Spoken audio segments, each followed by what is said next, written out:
उर्से या गावामध्ये काल जी अत्यंत क्रूर आणि निंदनीय जी घटना घडलेली आहे त्याच्या संदर्भात आम्ही स्थानिक पोलीस स्टेशनला भेट देण्यासाठी आलो होतो.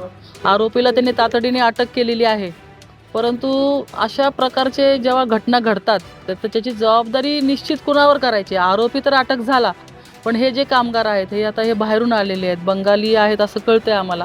किंवा ती मुलगी सुद्धा एका मजुराचीच म्हणजे घरकाम करणाऱ्या बाईचीच मुलगी आहे. परंतु शेवटी तो एक जीव आहे.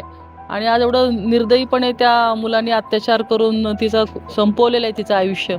तर ह्याच्यामध्ये बऱ्याच घटना म्हणजे संबंधित घटना अशा आहेत की अशा प्रकारे जेव्हा आपण भाड्याने एखाद्याला घर देतो त्यावेळेस हे जे परप्रांतीय येऊन इथे राहतात तर त्यांची आयडेंटिटी लपवली जाते. आता तो जागेवरती सापडला म्हणून तो आरोपी ठरला आणि तो जर पळून गेला असता आणि त्या घरमालकाला सुद्धा त्याचं नाव माहिती नसतं किंवा तो ज्या कंपनीत कामाला जातोय त्या लोकांची पण जबाबदारी आहे की ह्या लोकांचं कायम ब्रेन वॉश ठेवला पाहिजे किंवा तुम्ही इथं राहताय कामासाठी पोट भरण्यासाठी तर तुम्ही नीट राहा, अशा प्रकारच्या सूचना असायला पाहिजेत. आणि घरमालकांनी सुद्धा काळजी घेतली पाहिजे की आपण कुणाला ठेवते. अशा ज्या प्रवृत्तीची लोकं आपणच आपल्या समाजामध्ये जर पोचली तर निश्चितपणे येणारा उद्याचा काळ हा आज ह्या मुलीची झाली उद्या दुसऱ्यावरती सुद्धा ही परिस्थिती येऊ शकते. त्या मुलीला न्याय मिळावा.